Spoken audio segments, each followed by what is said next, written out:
every year, my investors will call me and say, hey, one day when I sell my business, I'm going to do more of what you do. Like, I'm going to be more generous. And I always say, hey, all due respect, you're not going to do it. They're like, and I always laugh that rich people aren't used to feedback. They're like, what do you mean? And I'm like, you're not going to do it because you're not doing it now. And if you can't do it now when you have less, you get $100 million in your bank account. You think it's going to make your life easier, actually have more control of your life. And so I always tell them, like, you have to start today being generous. Let's start kind of growing up in Memphis. When I reached out to you and we were talking about how this conversation might go, you thought it would be important for folks to know how you grew up. Yeah. So I'm a native of Memphis. I did not grow up on the right side of tracks in Memphis. So I grew up in North Memphis, one of 5 kids. My dad really never could hold a job. And so my mom had grown up in the projects in Memphis. And so, she was just trying to provide a better life for us than she had. But, she was high school educated, trying to raise 5 kids, working nights, trying to be a great mom and trying to provide for a family. And, I always call my family the working poor. It's like, there's this perception in the world that most people that are poor are lazy. And, there is a segment of the population that's true. But people like my mom, she was working as hard as she could, but because of her education, she could work as hard as she could, but she could barely provide. So, we didn't starve to death as kids, but I always say, like, anything outside of normal day-to-day bills was an emergency. So if the air conditioner went out and it was 100 degrees in Memphis in the summer, like, we're sweating. Yep. It's like, unless God provide the money and, through a person giving it to us, like, we're just like, it's going to be hot for a while because there's not $1,000 to fix the air conditioner. Why couldn't your dad hold the job?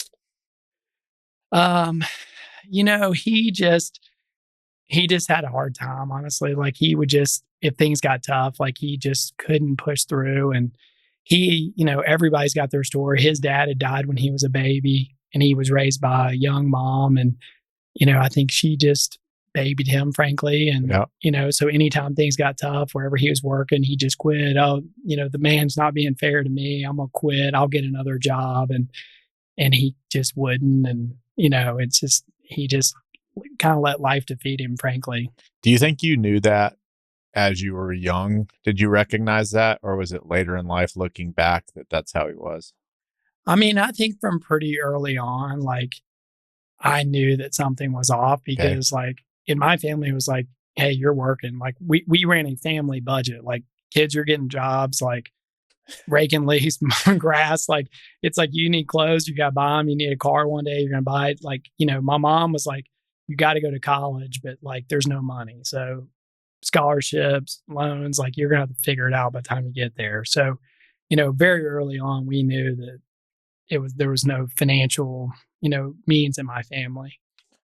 How does that, now looking back on it, how do you think about your mom and all that?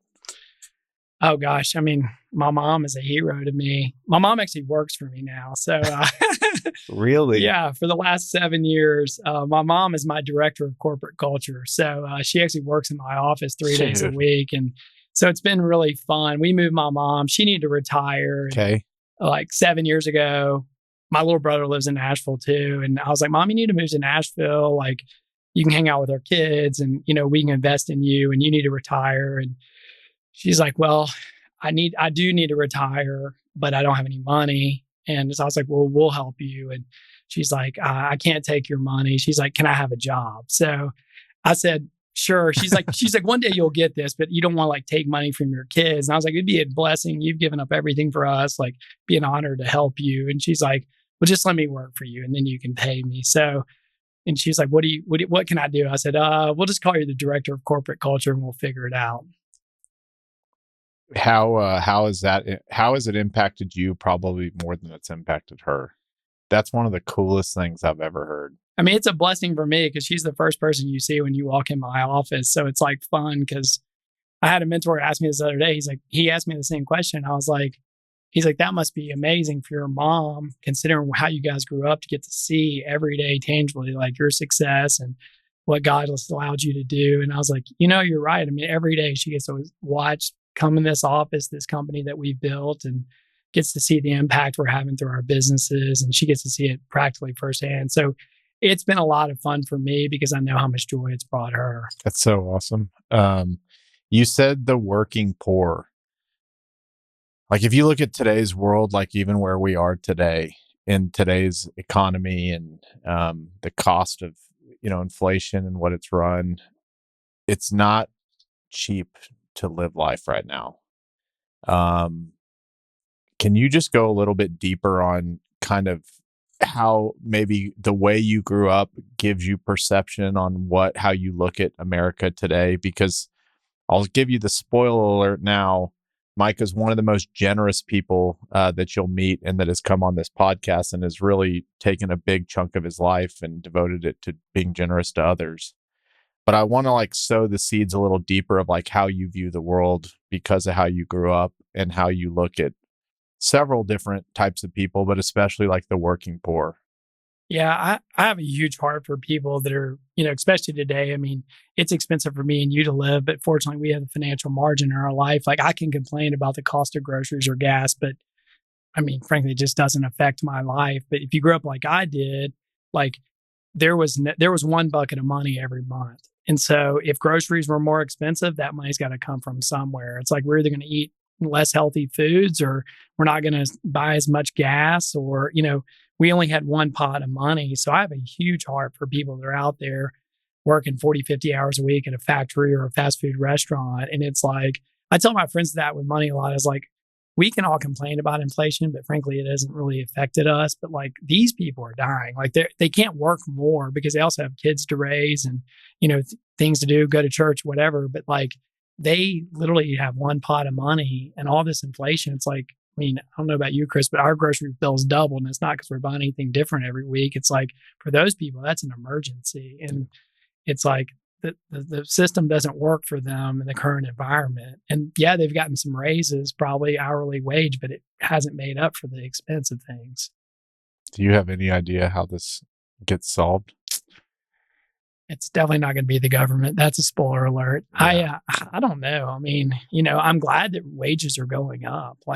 People need to make more money. People need to be given a living wage if they're willing to work. But I don't know what it's going to take to solve this. I mean, I wish prices would come down, but it's hard for people out there because they feel poor every day, even though they've gotten a raise at work. Yep. You said through a crazy story that only God could ordain, my family was provided a house at way below market. Can you tell that story? Yeah, this is a great real estate story. So the trajectory, when I was 10 years old, the trajectory of my family's life changed. So we lived in, you could look it up, Fraser. It's most famous for a great rapper named Fraser Boy, but you don't want to be from an area of town where the most famous person ever was a rapper. But so my mom is a person of faith, and so am I. And she, this neighborhood had started to get really rough, and so she's like, "We got to get out of here." My parents had been given this house because my dad had grown up in it, and so they knew they could sell the house. We sold the house for $30,000 in 1990. So okay. I mean, and today the house is worth. I looked it up recently. It's worth $27,000. Okay. So it wasn't a good investment for the buyer, but. The neighborhood's not gotten any better. But so anyway, my mom, back then there's no online. So she'd look in the paper, classified ads every weekend. And, she just prayed, God, give us a house. We got to get out of here. And, financially, just mathematically, we could have moved to an area that's a little better, but still not great. And there's an area in Memphis called Germantown. And when I was that age, those were the best public schools in Memphis. And my mom would pray, God, get us in Germantown. But it was a math problem. Houses were 200,000 to 300,000 in this area. And somehow she figured out between selling that house that they had been given and whatever she made, she could afford a mortgage on a $90,000 house. So one weekend she's flipping through and sees a house in Germantown for $90,000. So she packs us all in the station wagon. My grandmother's in town, drives us out there. Always joke, everything in real estate's generally misrepresented, but it was a burnt outside of a duplex. It was totally misrepresented. It was and she was just so frustrated. She's I thought this was going to be an answer to prayer. I just knew this was supposed to happen. So she leaves and she takes a wrong turn and she ends up like in a, one way in, one way out neighborhood. And there's a for sale by owner sign in the yard. My grandmother's like, hey, I think you ought to take down that number and call. She's like, we're never going to be able to afford it. This was just a dream. Like, it's not going to happen. My grandmother's like, well, stop. And my grandmother writes down the phone number, puts it in my mom's coat pocket. It's winter time. And so like 2 weeks later, my mom's wearing the same jacket. She pulls this number out and is like, I feel like I should call this person. It's crazy. They're probably going to tell me it's 250,000, but she's like, I feel like I should call them. She calls this lady. The lady says, hey, we got a couple months behind on my mortgage because my husband lost his job. The good news is he just got a new job in Alaska, but I got to move. I got to sell this house. My mom tells her our whole sob story. The lady's like, hey, we owe $90,000 on this house. If you'll buy me 2 plane tickets to Alaska, I'll let you assume my mortgage. You can have my house for free. Like, you just pick up the payments. Because back then you could just assume a person's mortgage. Yeah. She said, if you just pick up the payments next month, you can have my house. You just got to buy me 2 plane tickets because I don't have a lot of money. The coolest part of the story is my mom worked at that season of life. She was answering phones for Delta Airlines at night. So she goes to her boss and says, hey, can you give me 2 free tickets? So for 2 free plane tickets, we were given a house, and which totally changed our lives because we hadn't been going to great public schools. And, I'm very passionate about inner city education because I saw just like the high school I was zoned for is literally, bottom 3% of high schools in Memphis. The one I got to go to was top 3. And like, it just opened me and my siblings' eyes to like what was possible in life. Because we were around people whose parents were professionals and successful. And, we still didn't have a lot of money, but we had access and our teachers were pushing us. And, so it's like, it just changed our whole view of the world. Can you expand on that just a little more clarity? How not just the education of like, okay, everybody's going to take a math class. What are the other things involved in school? Like you mentioned parents that are motivating, and what were some of the stark differences between an inner city school and going to a good public school in a better neighborhood? Like at my high school, I would have a buddy whose dad was a lawyer. So, you go to like hang out with your buddy and you're down there talking to his dad and, he sees some potential and he's like, you could be a lawyer too. And I'm like, really? How do you do it? And how do you go to school? And how'd you get into law school? And, so it's just like, I would just meet these people and they saw potential in me and they would spend so much time like talking to me. And I was like, it just opened my horizon because I think if I would have gone to Fraser High School, it's the great debate at family events. It's like, would you be interviewing me today if I went to Fraser High School? Probably not, because there I would have been in school, people's parents are drug dealers, incarcerated, or, best case scenario, factory worker, and it's like, I would have thought, okay, I'm supposed to be working there's a big tire plant in Fraser. It's like, yep, that's the best I can do is be a manager at the Firestone plant in Fraser. Like, I will have really crushed life if I end up with that job. Where at the high school I was able to go to, it's like, man, I could be a doctor. I could be on the Supreme Court. It's like, there was no, like, I would just meet people that expanded. And my teachers were like, hey, you have a lot of potential. Like, you can do whatever you want.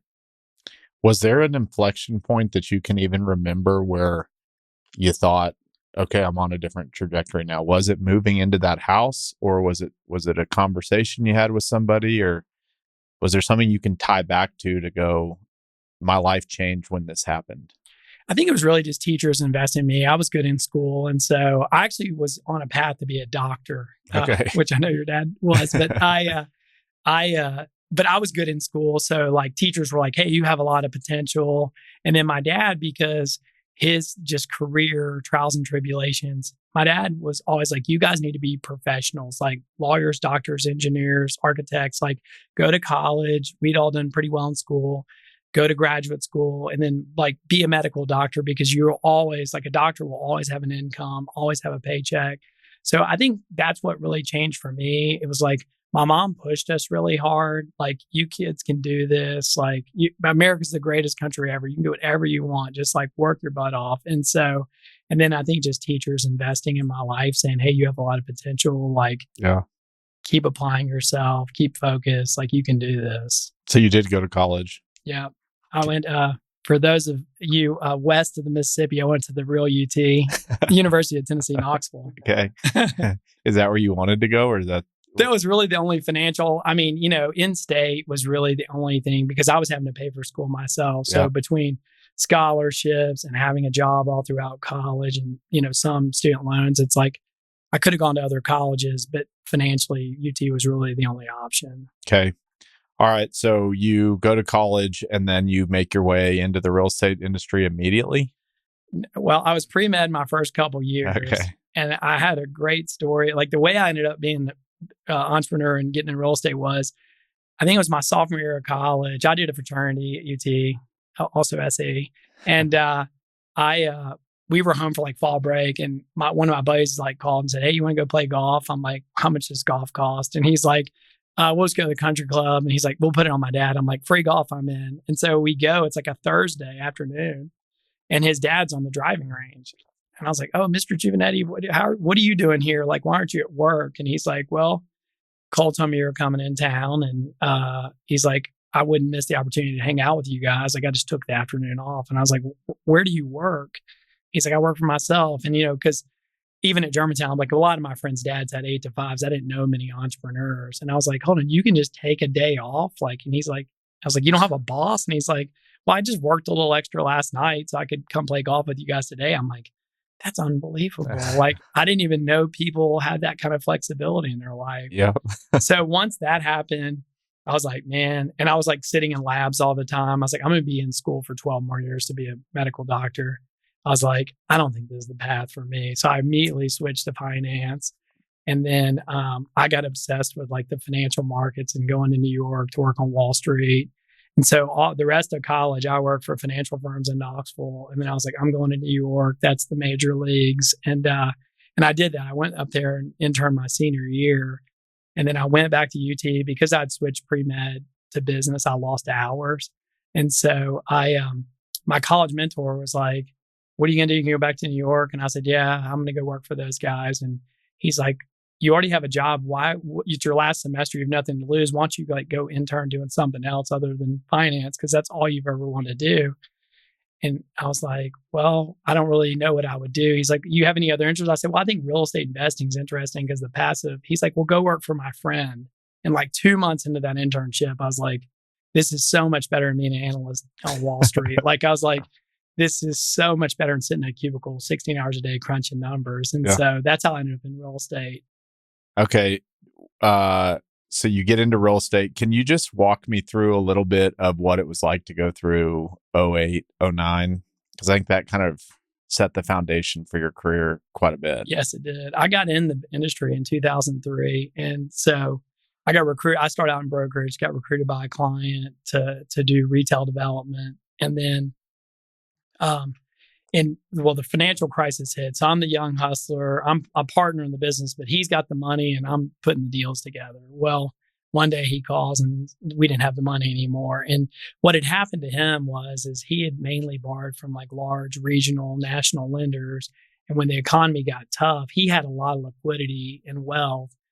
They started leaning on him. And so, they don't go after the guy that has no money.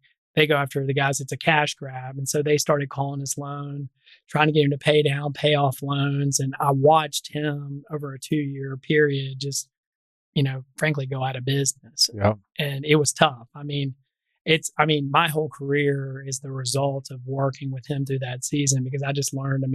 I always thought like if you borrowed money, as long as you were paying your mortgage, like you and the bank were good. I didn't realize that there was all these technical defaults in loan documents where they could call your loan just because they didn't like where the economy was. So, I've learned a million lessons. You said something at lunch. You said, I don't think we would have gone through that if he had taken money from maybe more community or regional banks. Can you expand on that? Totally. Our firm now, we only borrow from community banks because I said, I want to know the CEO of every bank I borrow from because Bob Talbot, and he just actually passed, he's a wonderful man. I owe so much to him. He recently passed away, but what happened when I worked for Bob they would call, SunTrust would call and say, "Well, the credit guy in Atlanta said, we got to do this. I'm your relationship guy. I never do this to you, but this guy in Atlanta," we're like, "We'll go to Atlanta and meet with him." It's like, no, he doesn't meet with people. It's like in a black box, where I always say this in all due respect to my lenders is like, I spend more time interviewing my lenders than they interview me, because I was like, we'll find a good partner, but like, I need to make sure you guys will be a good partner if we hit a recession, because I'm not going to be put out of business just because you guys have your own selfish motivation and you have liquidity issues or whatever. So you find some little technicality in my loan document, because inevitably they're going to call you and say, we need you to pay this off. It's not going to be in a good market where you're like, sure, I'll just move it to the next bank. It's going to be when the skies are as dark as they can be and nobody else wants it. So we do not borrow money from large banks. So for all your large bank listeners, I'm not a customer. You're not a customer. If you're a community lender, holler. Yes. I met a guy, he's a billionaire, and I tweeted this, like, it was like maybe the first thing that ever kind of went viral on Twitter. It clearly struck a nerve, but it was basically, I asked him, what is one way that you've made money that most people don't think about? And he said, anything I can sell where the buyer is willing to put in basically the deed, that he has the first right of refusal to buy it back. He's made more money buying things back the second time because most people sell in times of distress, or there's a lot of forced sellers in times of distress. And so his answer to me didn't miss a blink. He's like, try and get a ROFR on anything. Now, a lot of buyers won't let you put that in the documents. And what he said is, often then you also don't have to sell to them. But he goes, more often than not, people will. And more often than not, when you buy it back, the second bite of the apple is a better one. Yeah, no doubt. So anyway, I still have never done that, by the way. I haven't either, but it's a good idea for maybe what's coming. It is a good idea. What do you think's coming? What are you thinking about the market right now? Explain a little bit about what you do. Yeah, I mean, my day job is buying value-add shopping centers around the country. Yeah. So mainly focused on discount retail. So think like Big Lots, Planet Fitness, Goodwill, just kind of blue collar retailers. Yep. And then we'll talk about the hotel business later, but I do that on the side. But yeah, my day job is just buying shopping centers that are run down, bad ownership, financially distressed, and then we'll go turn them around. Sometimes we turn them into medical, but generally it's discount retail. And what do you do to turn them around? I mean, frankly, we just put the capital in them that they need. Like we have to go buy them at a good enough basis, but like generally we're buying from people that might have owned it for 20 or 30 years. And I always said, like, they look at that as $1 put in that shopping center as $1 out of their pocket. Right. So, in El Paso, you might drive by and you go, man, that's a pretty nice area, good shopping center. Why does the thing look like a bomb went off, half empty? It's like, probably had a horrible owner. Yeah. And they let the roof leak for 10 years, and finally the tenants are like, I'm moving across town, or I'm moving across the street. And so then it becomes financially distressed because half their tenants leave. And so we'll come in, re-roof it, re-landscape it, redo the parking lots. And then we have a lot of national relationships where we'll say, hey, the demographics or place, or, the data will say, you guys need to be here. Here's why. We did a store with you in this market. This is the same market. It's just in another state. You guys ought to do this. And what's going on in the market?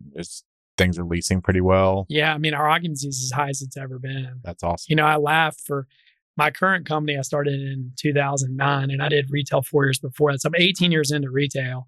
And for 17 years, I've had to defend my existence to investors and to banks. Like, Amazon's going to put everybody out of business. I was like, our whole thesis is we do not want to compete with Amazon. Right. That's my whole thing. Like, of course, some of the stuff for our shopping centers you can buy on Amazon, but it's about 30 or 40% more expensive. Yeah. And most Americans can't afford that. Because when I'm raising capital, my investors are like, everybody's got Prime. I'm like, no, everybody has Prime. Like, a lot of Americans can't afford a $150 Prime membership plus paying 30% premium on all their stuff. And then we do a lot of service-based, retail, haircuts, working out, like things you can't do on the internet. Wait, so Amazon's more expensive than ground level retail? Yeah, my wife thinks I'm crazy. I'm like, hey, go to Walmart and tell me how much this, and this is. So, Amazon acquired all of us as customers. But like, if you price compare now, they've hooked us all on convenience. So it's like, it's like great to click today and it'll be on my doorstep tomorrow, but you are paying a premium for that because of shipping. Where if you go to Big Lots or Dollar General or Dollar Tree, like that toothpaste is 30, 40% less. Did you know that? No. Where do you buy your toothpaste? Not any longer. Not any longer. Okay, but you'll buy an empty box in Old Planet Fitness. That's usually how many square feet? How big's a Planet Fitness? 15,000. Okay, and then will you try and release it as one tenant, or you'll break it up into 2 or 3 tenants, or it depends? Generally, the assets we are buying, we're trying to buy ones that have already been split up because with today's construction costs, now we had a heck of a run redoing Kmart's, but we were buying those things super cheap.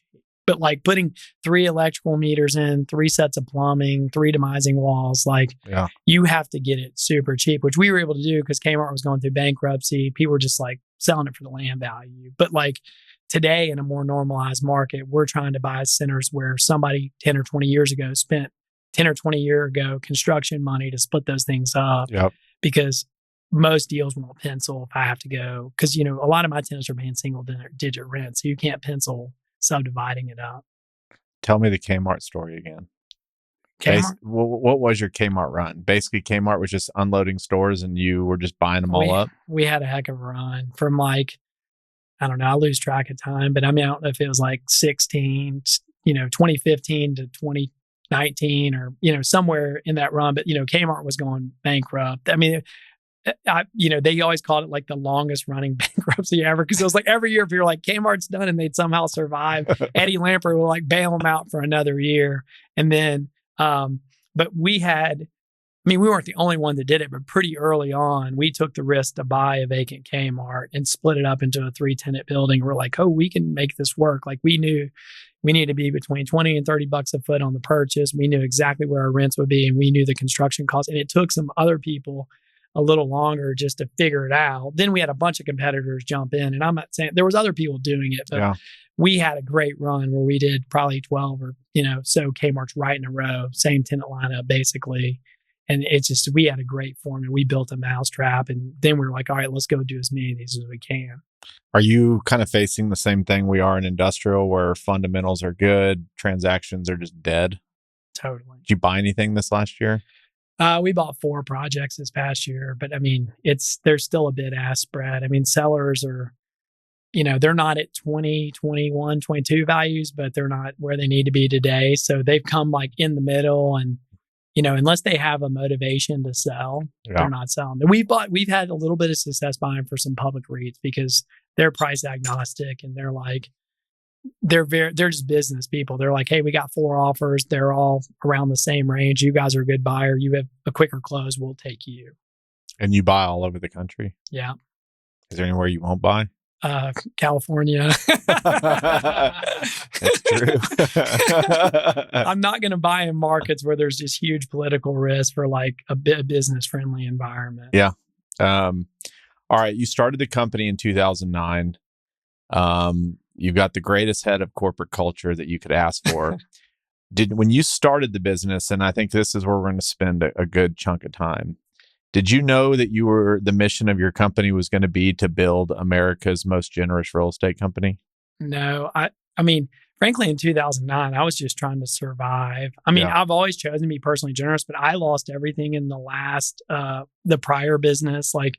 Me and my partner trying to keep everything going. We were having to fund everything out of cash. So all the money I had made in my early career, we gave it all back to the banks at the end. And so when I started in 2009, I was broke.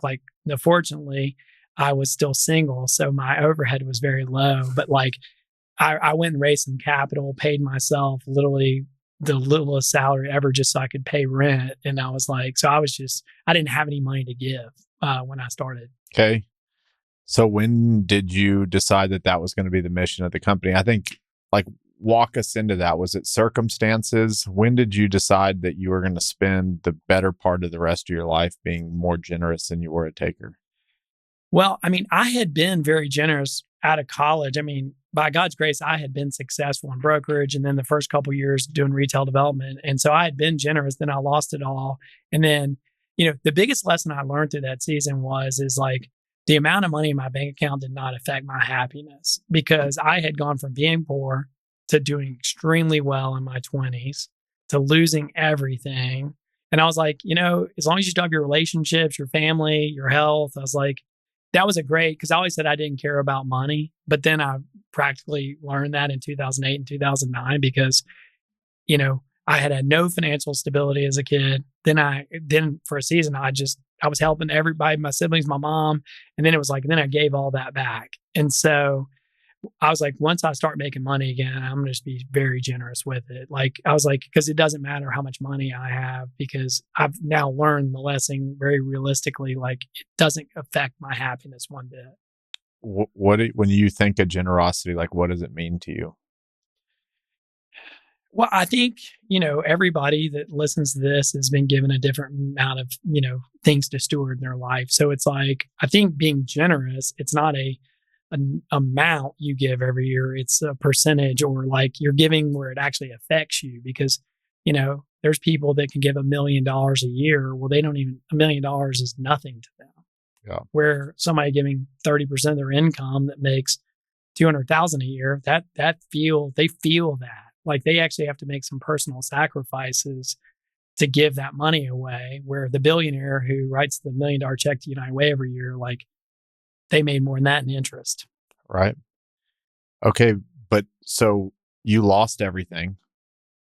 Were you generous when you had lost everything with time, or? Yeah, time. Totally.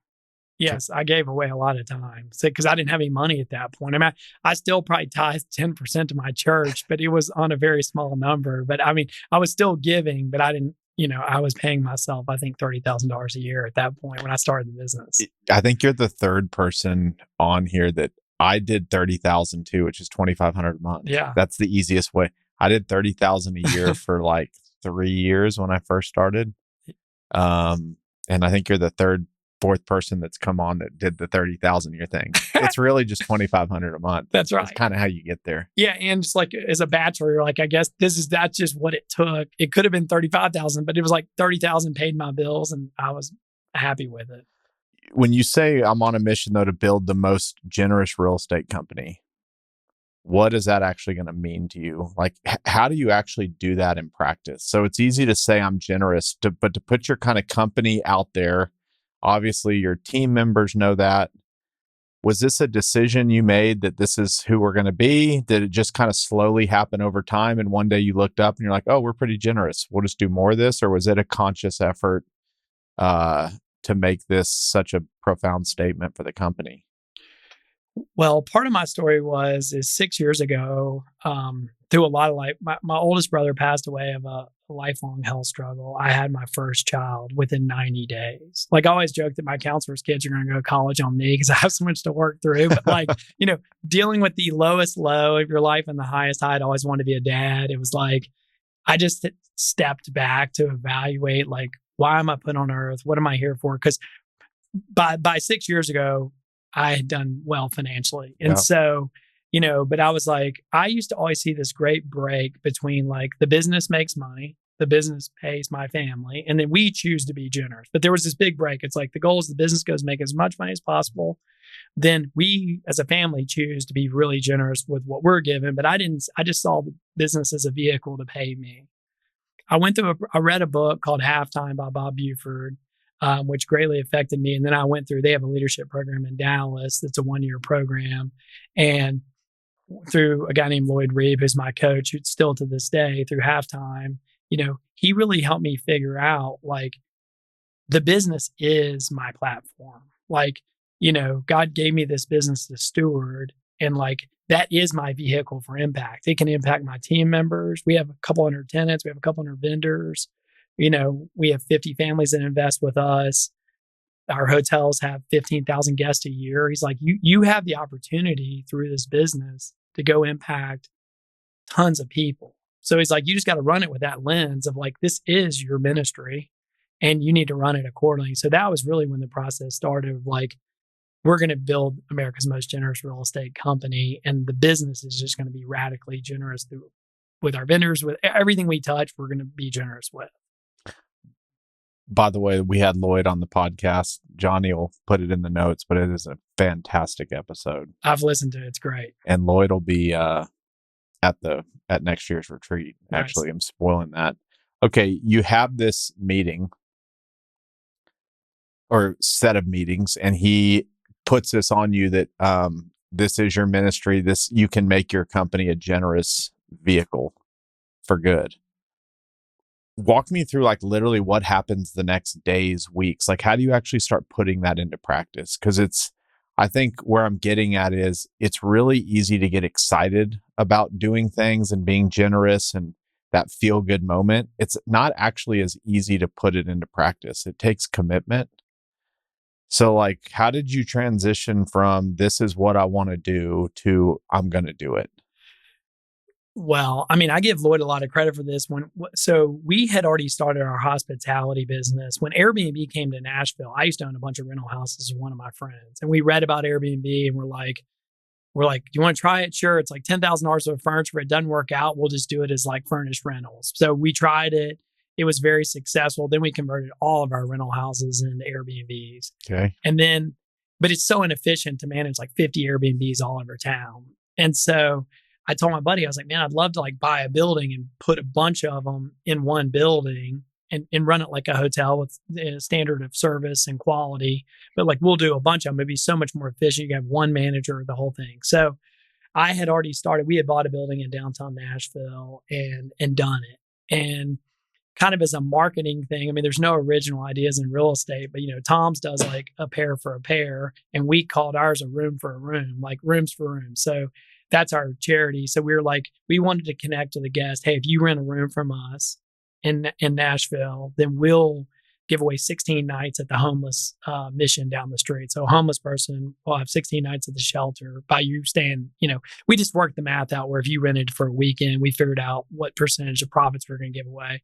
So I was telling Lloyd about that, and he's like, oh, that's a really great idea. He's like, why wouldn't you do more of this? And I was like, he's like, you seem super passionate about it. You seem to love it. It gives you a lot of excitement doing these historic buildings, saving them, and then helping all these people. He's like, why wouldn't you just try more of that? And I was like, you know what? You're right. Like, why wouldn't I? Like, I really enjoy it.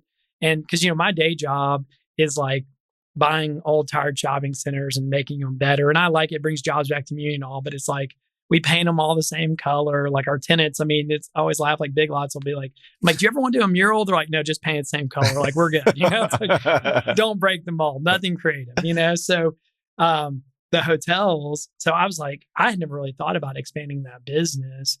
And so we had started probably giving away 15 or 20% of our profits when we started. Well, then I was like, what if we just gave them all away? Like, what if we just act like from a P&L standpoint that this business, our hotel business, never existed, and we'll just do more hotels. And then over time, we'll get to see that compound where, as long as God gives me on this earth, those hotels will give away money. We have 7 inner city partners in Nashville that we support through our hotel business. Okay. And so anyway, we did that, and then we bought a church and turned it into a hotel. We bought another church and turned it into a hotel. And then we own another church in Nashville that will be our 4th hotel. And this is over how long? Well, our first one opened like 7 years ago. We didn't open our second one. That was the rooms for rooms deal? Yeah. We didn't open our second one until it's been open. Well, it actually opened on the day my daughter was born, my middle child. So it's 4.5 years old. So there was like a 2.5 year lag between our first hotel. And then when we were like, oh, we're going to put some focus on this and try to expand this business. Okay. So you have this conversation with Lloyd, and he's kind of like, why don't you just do more of this? I want to spend a little time there right now. I guess in hindsight, it's easy to go, well, maybe you just didn't think about doing more of it. But you actually see this when you talk to people around generosity and you ask them like, why didn't you just do more of it? There's almost this like limiting belief that it has to stop somewhere. Was there something that he said or unlocked in you, or it was like you gave yourself permission to do a lot more of it? Was it, or just kind of he said it and it made sense?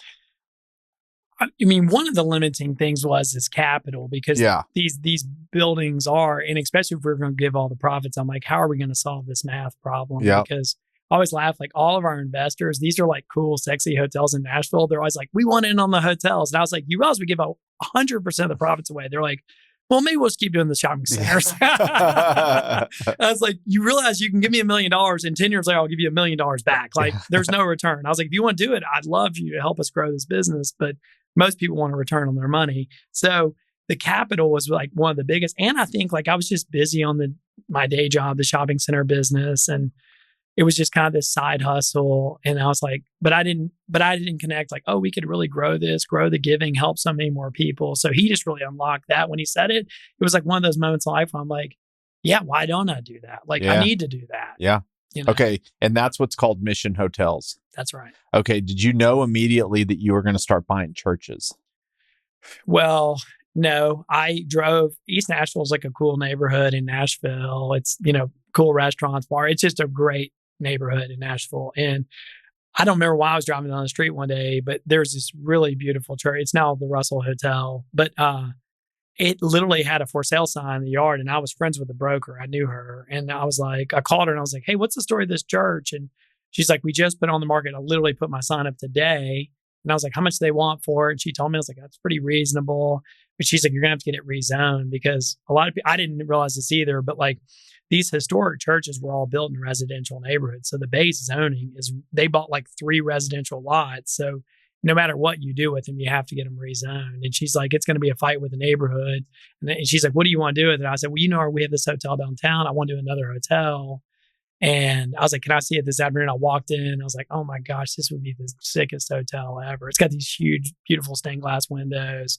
And the fabric of the building is just beautiful. I was like, as long as the seller, the church will work with me to give me time to get it zoned, like, I want to do this. I'm going to give away all the profits. So that aligns, like, I'm not just like some greedy developer trying to turn it into condos and make a bunch of money. I was like, so if you have the right seller, like, I'll put in time and energy if they'll do it. And thankfully, they gave me a chance to go get it rezoned. And we ultimately did after a long, hard fight. It's always a fight. It's always a fight. And you lease them out market rate, right? That's right. But are they owned in a nonprofit entity?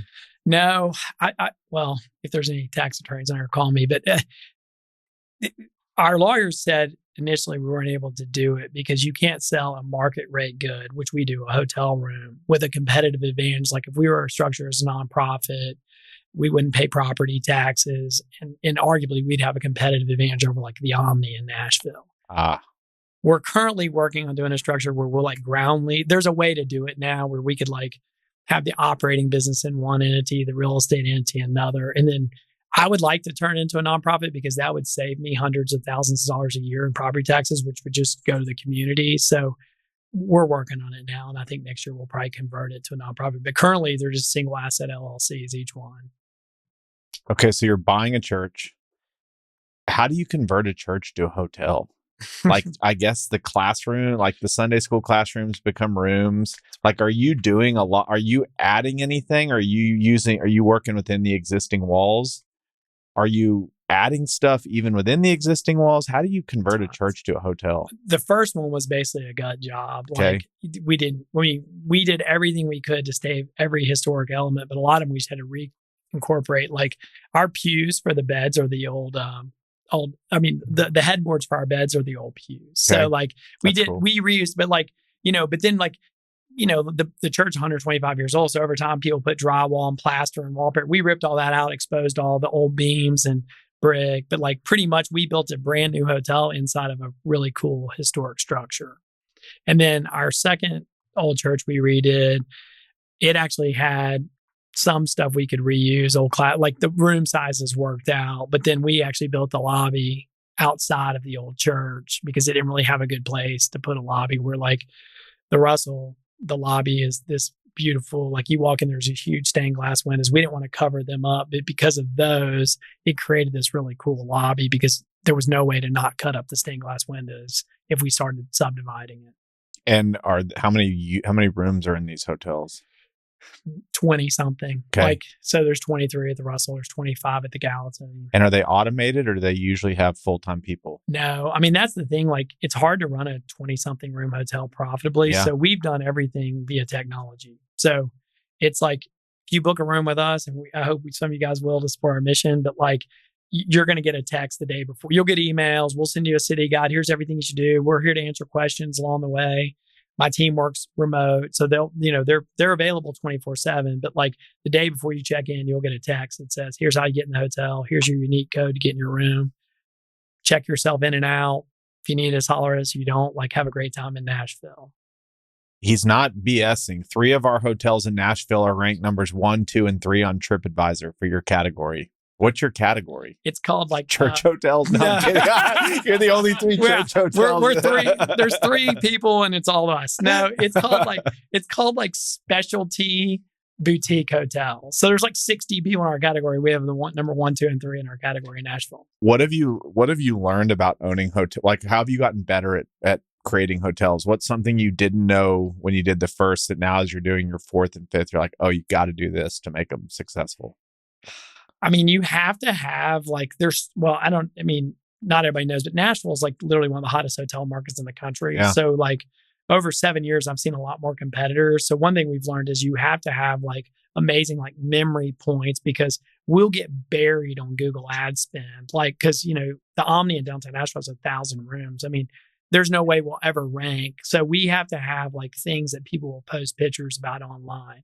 So like our marketing budget is grassroots. I mean, we do buy Google ads and stuff, but like the way we're successful is you and your wife book a room with us. Your wife comes in and goes, oh my gosh, that is so cool. She takes a picture, posts it on Instagram, and then 5 of her friends are going to end up staying with us. Yeah.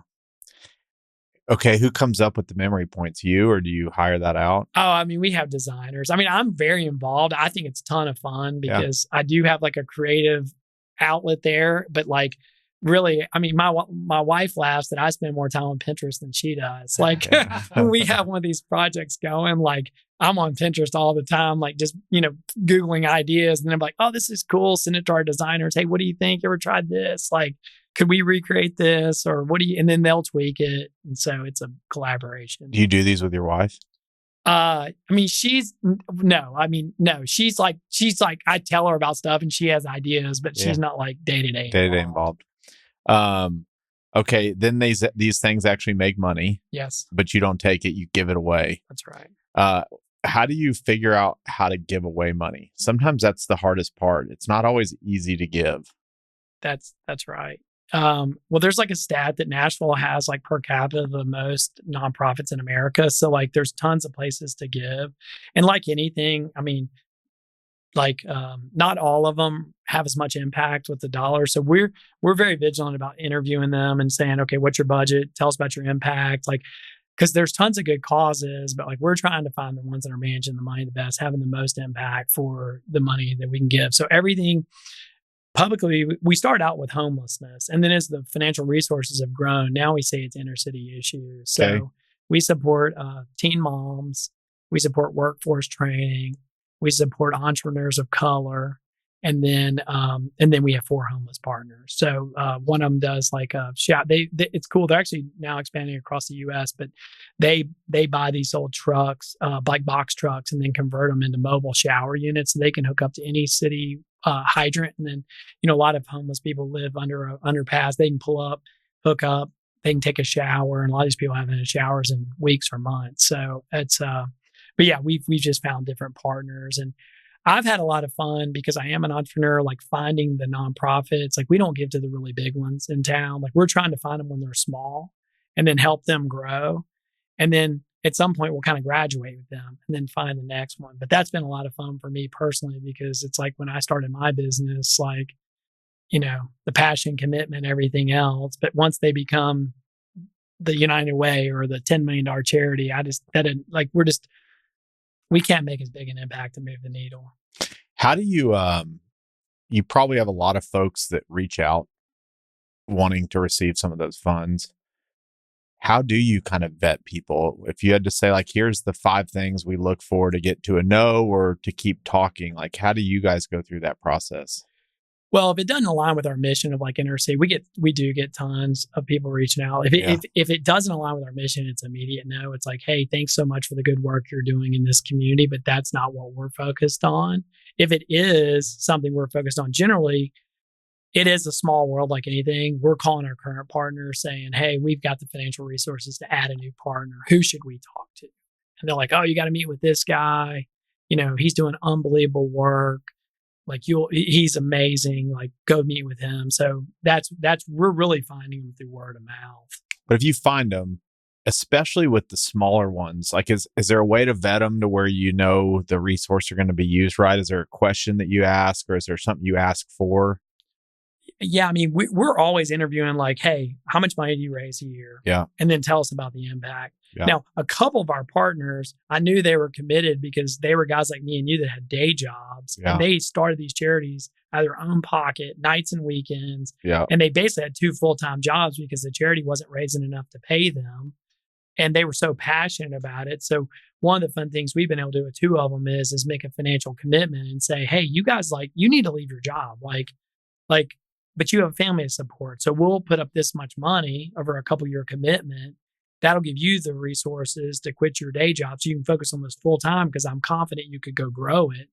And that's the story with the shower truck guy. Now he's in like 4 or 5 markets, but he's a super gifted guy. But he was basically working 2 full-time jobs, which is hard on a family just because he was so passionate about it. So it's like, once I heard his story, I was like, I'm definitely going to support this guy. Like, there's no doubt he's going to be a good steward. The guy's like doing this for free, taking away time from his family just because he feels so called to do it.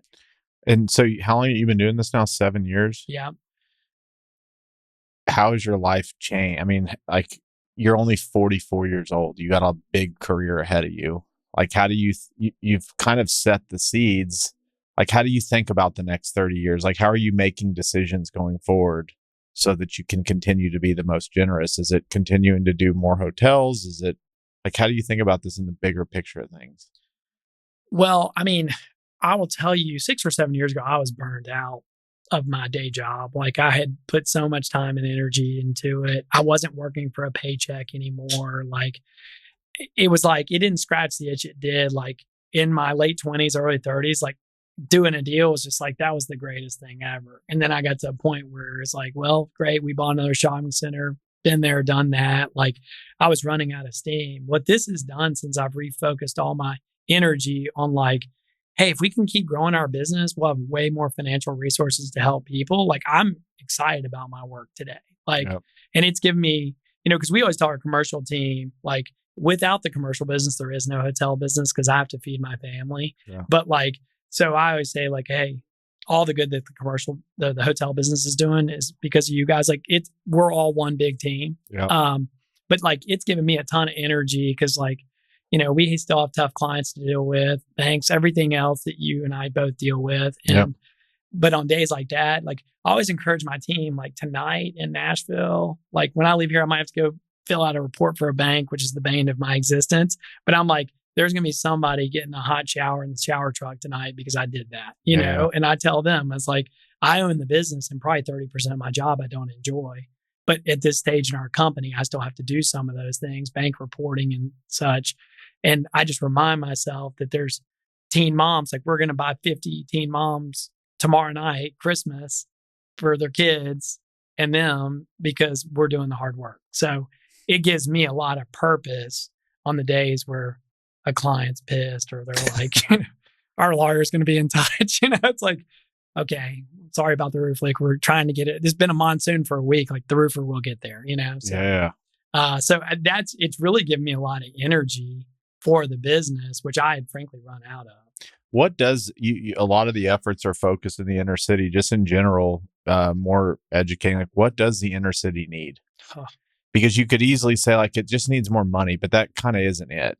There's a lot of social issues. Like, you kind of grew up in the inner city.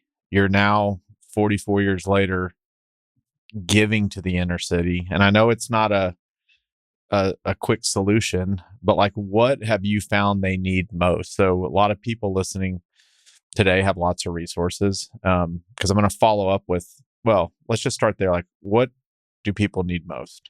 Well, I mean, this is scientifically proven, but one of the biggest problems in inner city is lack of male influence. Like, they need males involved in their life. So if someone's listening, it's like, hey, I don't have any money, but I got time. It's like, well, they need to be around male influences because, especially in the projects and all, it's like, you got the mom, the aunt, and the grandmother, but like the dad's ghosted out. And so it's like, that's proven. And most of the charities we work with, that's the story. It's like single mom household. So, I mean, of course you need education. I do believe everybody needs a job. Like, it gives you such purpose in life to actually go make a paycheck, pay your bills. Like, a lot of these people would love to do that. But then if the government's going to pay them basically what they can get to work, it's like, that's a problem. You know, they're not going to go work their butt off and have to deal with a bad boss and all these things if they can just literally make the same thing sitting at home all day, sadly. But Yeah. like one of the charities we're involved with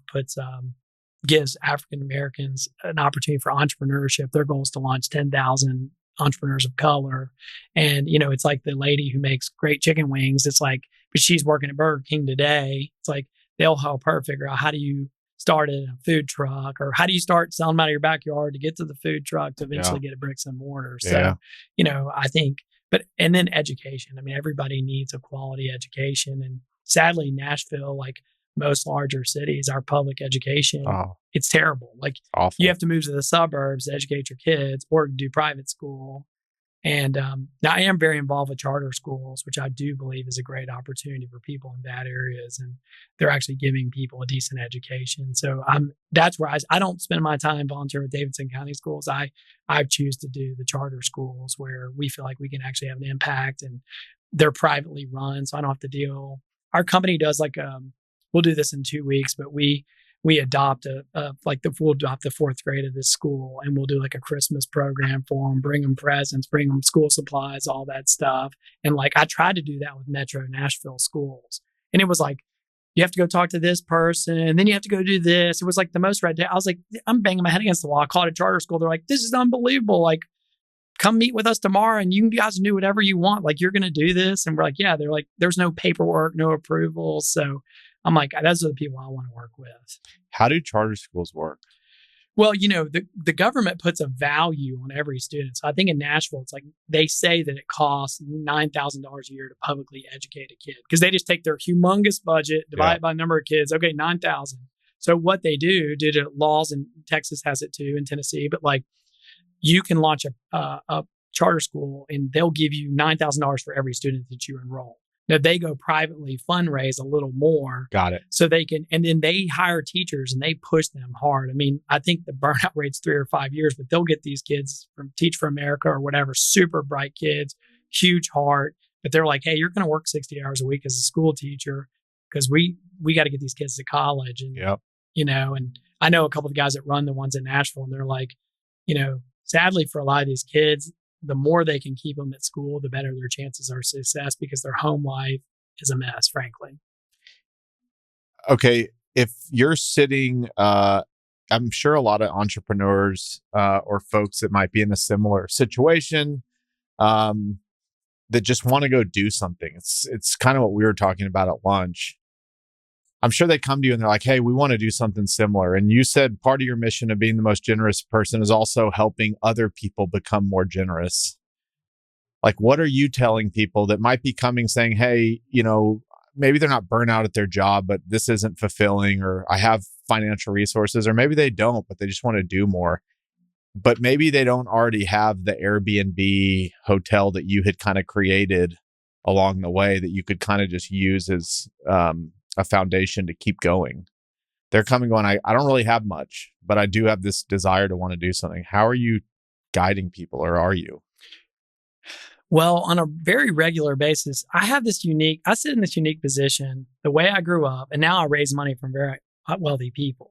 And so, quite often every year, my investors will call me and say, hey, one day when I sell my business, I'm going to do more of what you do. Like, I'm going to be more generous. And I always say, hey, all due respect, you're not going to do it. They're like, and I always laugh that rich people aren't used to feedback. They're like, what do you mean? And I'm like, you're not going to do it because you're not doing it now. And if you can't do it now when you have less, you get $100 million in your bank account. You think it's going to make your life easier, actually have more control of your life. And so I always tell them, like, you have to start today being generous. Like, you can give away $100, but I always encourage people, you have to find something you're passionate about. So it might be teen moms, it might be entrepreneurs of color, it might be the Humane Society, doesn't matter. I do tell people you have to find something that gets you excited, because if it doesn't, it's just going to be like writing a check to United Way. You're like, I don't really know who that helped. I think I did some good, but so I always tell my investors, give some money,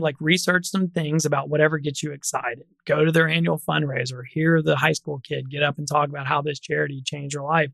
If that gets you excited, great, get more involved. If it doesn't, go to the next one, but you got to start doing something, because I tell them, it's once you do it, you'll get hooked on it. And so like you'll actually think like $1,000 could have been a big steak dinner with clients, or it's like, man, that kid got on stage and talked about $1,000 changed his perspective on life. I'm like, and then you'll be hooked, and then you'll just become more generous because you'll be like, you'll start equating like dollars that you're spending on other things to like helping people, and it'll just change your whole perspective on life. You said if you're not already doing it, you're probably not going to do it down the road. Because when you have 100 million, money will actually control you more. That's a little bit intense. How does that work?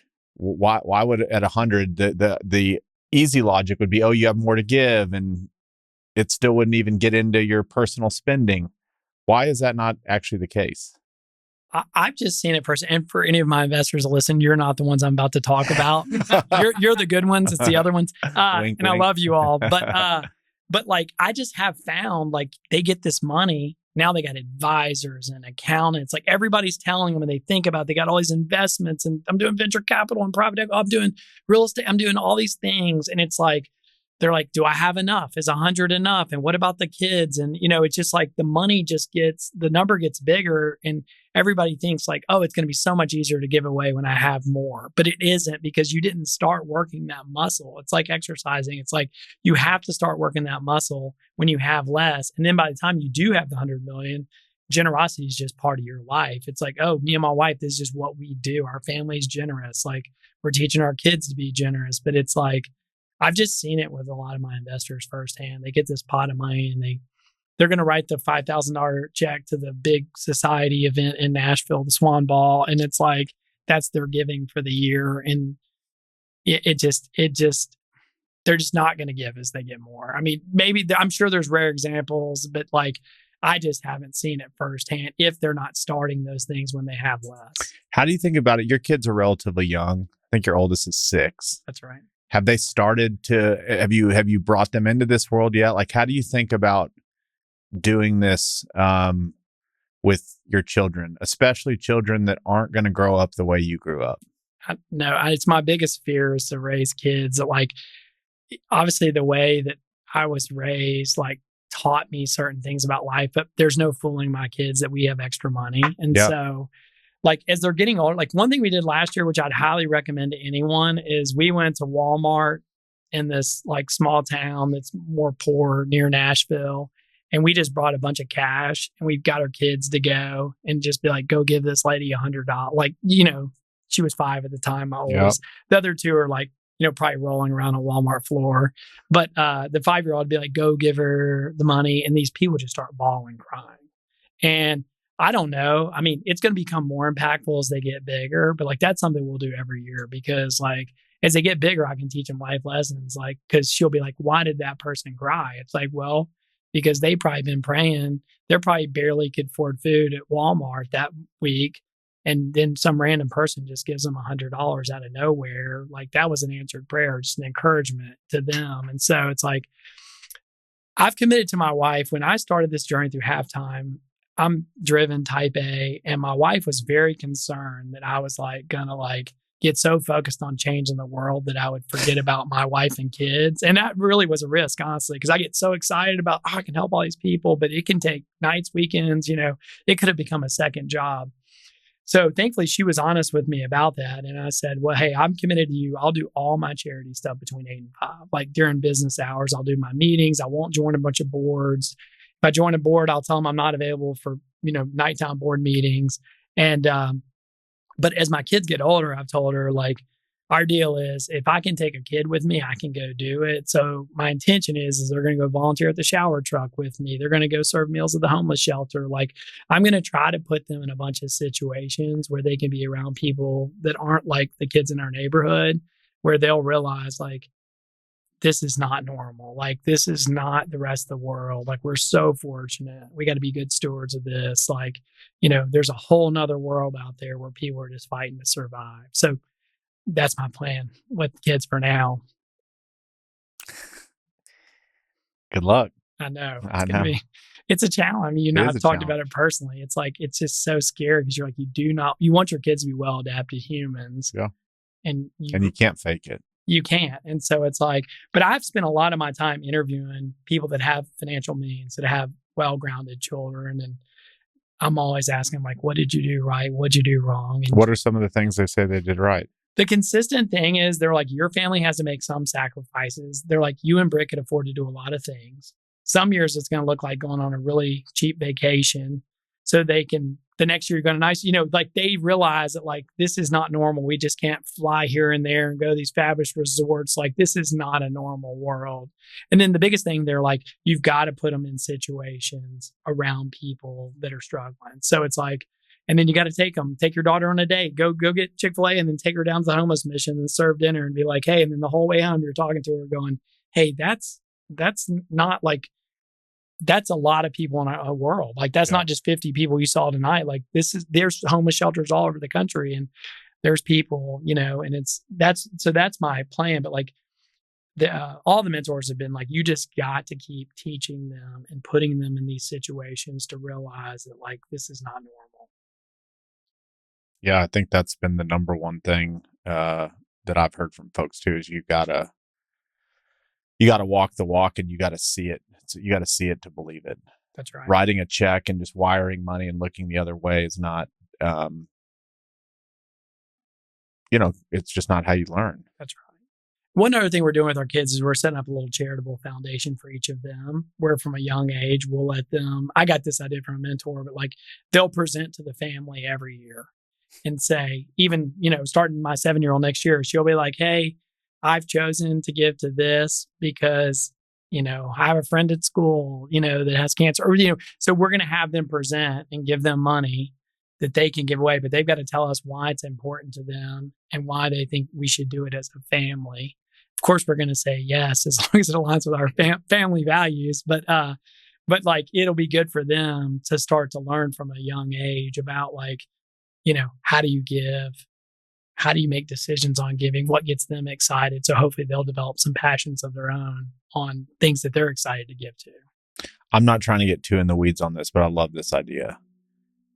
Is it a certain amount you're already going to set aside? Is it through are you setting up some special type of account that you're putting money into, or is it not been thought through that much? No, I have. Like, so in most cities, and I'm sure Fort Worth has like a community foundation. That's what it's called in Nashville, the Community Foundation of Middle Tennessee. But you can, with $5,000, set up your own charity. So there'll be like the Lizzie Lacher charity and the Rosie Lacher and Eli Lacher. So we'll have their own little charity. Okay. And then we'll take some of that money every year and be like, hey, we're going to give away $2,000 a year and we'll put $2,000 more in it every year. Yeah. And so, but I'm sure in Fort Worth, there's a community foundation, or you can Google it. You could use the Community Foundation of Middle Tennessee if you wanted. You don't have to live in Nashville, but the mission of the Community Foundation is it gives anybody with $5,000 the ability to set up their own nonprofit, because they do all your taxes, they do all your accounting. You're actually using their tax ID number, but like they privately fundraise from wealthy individuals to underwrite all their own overhead. So every dollar you put in your account, you get to give out. It's super cool. So you would call the Fort Worth Community Foundation, say, I want to start an account for each kid. I'm going to fund it each year and it's free. That's right. And then my kids would come to me and say, hey, this is how we want to give it. But we agree. And then we can go to the account, pull that money out and go give it. That's it. You just like send them an email, or, I'm probably going to physically take my kids down there and go, hey, because it'll teach them. It's like, and I've been friends with the Community Foundation people forever. It's like, hey, Lizzie will be like, hey, I want to give to X, and they'll like give her a little check or whatever, and make it a big deal, make it fun for them. Why do you think people that often have a lot of money don't want to give? I mean, this is just my personal opinion, but I think a lot of people have bought into this myth of like, how much is enough? We're going to run out of money. What if we live till we're 99? Like, oh gosh, like our financial advisor says we have enough to get to 97. If we live to 99, like, what are we going to do? It's like, well, there's a great book called Die with Zero, which I highly recommend. But he talks about like even middle to lower income Americans end up with more money in their bank account when they die. Like, so they rob themselves of all these experiences because they wait too long. I mean, you hear people, one day I'm going to do this. One day I'm going to go hike this. I'm going to do this. But it's like, well, they might not live that long, frankly. They might not have their health at that point, and they're always saving. And there's a lot to be said for like, saving for a rainy day. But like most people rob themselves of experience because they're just worried. And I see that with people with, 9-figure net worths. I mean, it's like they don't know how much is going to be enough. What if there's a recession? What if the stock market drops 50%? It's like, you're still going to be fine. Like, you might just have to sell the jet. Yeah. So, I mean, I think, it's like there's so many people that I think just like, I think in general, what I've found is everybody wants to be generous. They just haven't found something that they're passionate about where they're like, okay, that was worth it. And then like, I just think that like, they just didn't realize they're going to be okay. Like, it's like, especially the high income earners, it's like, they're going to end up with tons of money. The power of compound interest. It's like, it's just, they're not going to run out of money. So they need to start giving some of it away. Why do you think it's often that poor people are more generous than rich people? I think because they just realize like they have enough money to meet their basic needs and they realize they're going to be fine. And so I don't think they're not worried. They don't have a stock account. They're not worried about investing. They're just like, they have this much money and then their friend's car breaks down. They need $100 to fix it. They're like, well, this month you're lucky I had $100. Like, take it. I think because they've also been the recipient. And that's part of my story. Like, I didn't just like come up with this, oh, I'm going to be just generous. Like, part of my family story is people consistently showed up for us. And a lot of the giving that we do as a family is anonymous. And the reason is because my mom would pray like the air conditioner out. God, we need $1,000. We're sweating to death. It's 100. Memphis, heat index is like 150. It's the highest place on earth besides El Paso probably. But and then literally I have a little charity fund I did in honor of my mom. It's called the Magic Mailbox because we always joked as kids that my mom had a magic mailbox because like it'd be 2 weeks later, my mom would come in bawling, crying. She'd have a wad of cash in her hand. And we're like, Mom, she couldn't even talk. She's so emotional. We're like, Mom, what in the world? Where did you get all the money? She's like, it was in our mailbox. We're like, in the mailbox? And we're like, who gave it to us? She's like, it was in an unmarked envelope. We're like, who gave it to us? She said, God gave it to us. And we were like, no, who literally gave it to us? God didn't put it in there. She's like, well, I've been praying to God and somebody did. So he must have told him to do it. But like, that was so powerful because the power of anonymous giving is, this was my experience. If Dr. Jones from church, if it said, hey, we've been thinking about you guys, we felt called to this, love Dr. Jones, then we're going to go to church next Sunday and be like, Dr. Jones, thank you, man. It's so hot. Woo, you saved us. But like, we really believe God gave it to us and we didn't owe anybody a favor. We didn't feel guilty about it where we would have been like the little kids. Oh, there's Dr. Jones. Go thank him, please. He gave us the HVAC. We're just like, we didn't have anybody to thank other than God. So it's like, that's what we've chosen to do a lot of our giving. Our company does it publicly just, to support the mission of being generous and all. But like a lot of our personal giving, we do anonymously. Okay, here we go. So how does the magic mailbox work? How do you know where you're going to give it? Well, what I've done is, so like I went to the pastor at my church and he was like, he said, I think this is great. But he said, I'll be honest. Most people here have some catch net, an uncle, a cousin, like they don't ever make it to the pastor of their church and be like, the HVAC's out. Like, so I was like, well, if my church didn't do it, like, so I came up with the idea to start working with inner city pastors because the people in that community don't have a rich uncle, rich cousin. Like they got nobodies. They end up in the pastor's office saying, my utilities are getting shut off tomorrow. The kids are going to be freezing. Like, can you pray for me? Does the church help? And so we've partnered with like intermediaries in the inner city. Those guys will call me and say, hey, can you call NES and pay $550? We got a single mom that's getting her power shut off tomorrow. I'm like, done, got it. So like, that's what I've done. And I'm not vetting these people. I'm like, if the pastor calls me and says to do it, we're going to do it, So like we've just tried to find the people that have access to the people that have like unbelievable need. And there's plenty of them out there. And you said you did that, the intermediaries? Yeah. So like there's folks you can call or that you can hook up with that have connections into the inner city that can help on kind of what I'd call rifle shots, one-off situations. That's right. So like I'm real involved with Young Life, which is a high school ministry, and they have like an inner city division. So I was friends with the guy that runs the inner city for Young Life. And so he was my first guy. I said, hey, who should I give to? and do you ever have kids, high schoolers and he's like, yeah, I do. But he's like, you need to go meet with this pastor and this pastor. So he kind of helped me build a network of people that are in the trenches, in the rough neighborhoods that would have the needs for our family to help. And we've gotten so much joy from it. I mean, like Britt and I just love it. Like, it's like, I've always said, like, I believe that God had a bigger vision for my life than I did. I was not like, I feel like when you grow up with no money, you go two directions. You're either obsessed with money and security, or you like realize how little money in life it takes to be happy. And thankfully, I've fallen out that way.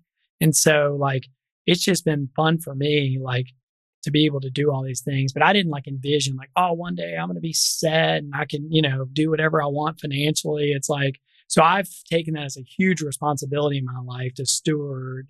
I don't have the resources a lot of your listeners have, but I have the resources that God chose to give me, and I'm trying to steward those very well. God, I want to go on that. Like, is it easy to meet those kind of connectors into the inner city? Is that something like the community foundation, or you just have to know people to know people? Well, like, I think if you called the Fort Worth Community Foundation and said, hey, who's like a legit person? Because there are some, like, anything, there's people that aren't, but like, I think if you called them or the person that runs the YMCA here or whatever and said, who's like an inner city pastor or inner city nonprofit person who's like straight up wants good for the people, will help them. Like, they know those people. And then you'll meet one guy and he'll be like, oh yeah, this is super cool. Yeah, you ought to meet this guy. And that, they'll kind of pass you around. Yeah. And, but like, it's easier to find, like, anybody that's listening in their town can call whoever kind of the nonprofit hub in your town is and be like, hey, who's doing good work? And then just go meet with them and, see what you think of them. And you'll get the sense of whether they're like straight up people or if you think that like something shady's going on. As it relates to your mother, and the magic mailbox, do you have any inclination of how that did arrive? My guess has always been the church. Is somebody at church knew that we were poor and my mom probably did a prayer request or something, or they could just sense it on her. I mean, she had a lot on her plate, and so they probably knew, like, they might not have known the air was out, but they probably knew, just like seeing her at church, dragging 5 little kids around, like, that she needed some help. But I mean, that's always been my guess. We've never found out. And recently I've been like, I need to track down this lady we got this house from, like, and fly to Alaska and tell her, thank God bless you, because that literally changed my life. I told my mom that recently. I was like, we got to find this lady. Like, she'd be in her 70s now. I'm like, she doesn't know. She has no way to know the impact that had on us. She's in some igloo out in Alaska, just freezing her ass off. Hopefully she's a listener. If this story sounds familiar, Germantown, Tennessee. Call us. Birch Tree Avenue. Call us. Do you have a stance on, some people feel like they have to give dollars over oceans instead of just across the street or in their own backyard? Do you have any thought about that? It's a great question. I would have answered this differently a couple of years ago, but when you go through halftime, they make you kind of think about, like, is your ministry going to be local, regional, national, or international? And Britt and I've been in Nashville 20 years. My wife's been there for 13 or 14 years. So we're like committed. We're going to raise our kids there. Like, that's our new hometown. So we both were like, there's a ton of need in Nashville. Of course, there's need in Haiti and Africa and all these places, but we live in Nashville. We're going to raise our kids here, hopefully our grandkids. Like, so we've both felt very called to give all of our resources to Nashville. In the last couple of years, I've had mentors that are like, help me think differently about that. I mean, the power of the dollar in foreign countries is just unbelievable. I mean, we partner with an organization building houses in Africa for $4,000, and it can change, 9 or 10 people's lives. Like, you can't build a house in America for $4,000. So we have started giving more internationally.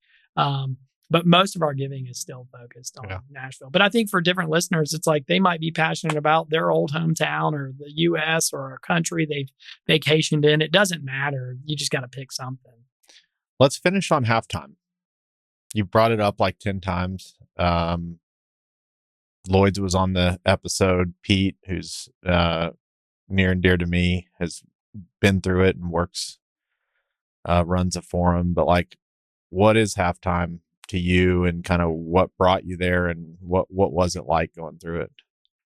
Well, I'm eternally grateful for halftime. I mean, it was just the perfect book in the perfect season. But like, So the way I ended up doing halftime was I read the book.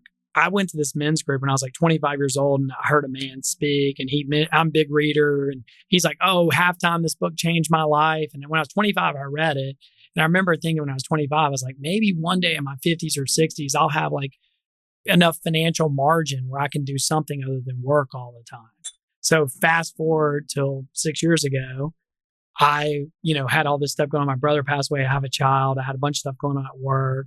And I was talking to a guy that mentors me in Charlotte, North Carolina, named Tim Sittema. And I was like, man, I think I'm going to sell my business. And he's like, really? I thought you enjoyed it and seemed like things were going great. And I said, well, the business is frankly killing it. But like, I think I just need to, I've got all this stuff going on. I think I'm going to exit right, take a year off, think, pray about what I'm put on this earth to do, and just reset my whole life. It seems like the only way out of the situation I'm in is to just sell it, be done with it, and then figure out what I want to do with the rest of my life.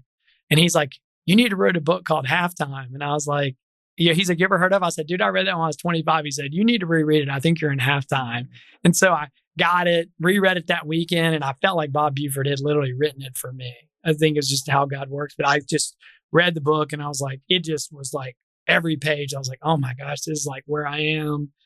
And so I signed up for the program whenever their next class was starting. And it really just helped me kind of have a new perspective, because I felt like a lot of books I'd read in my life said you have to sell your business, move to a foreign country, live in a hut, and be a missionary. And I have always enjoyed business. I mean, my wife laughs. We go to the beach and she's reading some, historical novel, and I'm reading like Fortune magazine or something. Like, I like business. I read business books. I just really have always felt wired, and I didn't feel like I needed to get out of business and run a nonprofit. But I was like, I thought that was the only thing. I either had to be a business guy or like a nonprofit guy. And what the book's good, but I always remind people that was just Bob's story. Like, he was just this wealthy business owner who sold and did all these good things. Like, anybody can go through halftime. Like, don't think the book is just like the only way. That was just Bob's personal story. But like, the program is much bigger on like, you could be a middle manager at a huge corporation and decide like you're called to stay there and, start a group for people in the inner city to get, disadvantaged people to come work at the corporation or whatever gets you excited. But that's what halftime really helped me, was like, why was I put here? What could I do? Like, how can I use this business for impact? And Lloyd is still my coach 6 years later. I have a monthly call with him, and Lloyd's helped me just a ton, like putting together a plan, check in every month, talk about it, tweak it. Every year we kind of write out our life map, and it changes every year. Some years like I need to focus more on my marriage, and it's like now my kids are getting older, I'm entering more of that season. So it's like every year we're just kind of evolving my plan. But just having the accountability and the monthly check-in of like, how are you doing? What are you working on? How'd you do since last month? Last month you said you were excited about trying this with your wife. Like, did it work? So it's just given me a lot of accountability, and it's really just helped me. And then the greatest thing of halftime, like Pete's a friend of mine as well. And like, I would have never met Pete if it wasn't for halftime. But like, pretty much anybody that's gone through the program, you can call, say, hey, I'm thinking about starting a soup kitchen in the inner city. They'll be like, Lloyd will say, oh, call John. He did that in Tulsa. And you'll call John and be like, hey, I'm thinking about this. How'd it work out? Should I do it? How much money did it cost? Like, so it's this, the network has been amazing, because there's a lot of ideas I've had that I thought, and then I've like talked to somebody who's already tried it or is currently doing it. And I'm like, that doesn't seem like a good fit for me. Yeah. And it saved me a lot of tuition, because I would have just like written a check, started a new nonprofit. And then it's like 2 years later, I'd be shutting it down, because they'd be like, well, that wasn't exactly what I thought I was getting into. So, and why it's called halftime is basically because you're making decisions now that'll set you up for the second half of your life. Like, how do you think, go back to what the meaning of halftime is? I mean, well, when Bob wrote the book, the tagline is from success to significance. Yeah. Traditionally, people have been in their 50s or 60s or even 70s when they've gone through the program or whatever. And they're people that are like coming to the end of their career, and they're like, but I'm still healthy. I still have energy. I'm 60 years old. I've just sold my business. What do I do with the next 20 or 30 years? Recently, there's been more young people, that go through the program. They're like, hey, I'm not selling my business. I'm going to keep working, but like, I just don't want to focus 50 hours a week on running a business. Like, there's got to be more to life than find the next shopping center. Yeah. And so that's really kind of what it's evolved to. You think it's younger because probably in this country, people are now have access to make money earlier in life than they historically had. Totally. And I think like, especially this new generation coming along, there's such a need like for people to have purpose in their work, where like our parents were just like working a job for 40 years and, you're just glad to have the job. It's like, now, especially with, there's so much information out there. People are like, no, I want to be fulfilled at work. I want to like find some value from my work. And I think that really feeds into halftime of like, there's got to be more just to making money. Do you have any, we'll kind of bring it home on, you've built a life around generosity. It's going well. Does that create any new dreams for you? Or are you now feeling like you're living in the dream that you wanted? Does that make sense? Yeah. Does it create another level to this? I mean, it's definitely added significant value to my life. But like I was telling you at lunch, I'm almost 44, got 3 young children, like enjoy my job, but like I'm balancing all those things, like being a good husband, being a good dad, trying to give back, trying to figure out like what's fair budget for my family. What do we spend on our family? What do we give away? What do we put back in the business? Like, so I'm still kind of trying to figure out like what gets me excited. Like this has definitely done a ton for me personally, but like I'm also young and Lord willing, I have 40 or 50 years left. And It's like, I don't know, like, but I also hold things loosely and it's like, I didn't plan to be sitting here today at 43. So I'm like, I don't know what I'm going to be doing at 53. Yeah. So I'm like, I'm just going to be faithful every day and try to show up, try to do the things that bring me joy, and then be open-handed about I mean, I never would have imagined I'd own hotels that gave money away, but like, it's been a ton of fun doing it, but I'm sure there'll be a next thing at some point that gets me excited where it's like, this is where I'm going to dedicate more of my time and energy. Micah, you're the man. Thanks, Chris. Thank Honored you. to be here. Thank you.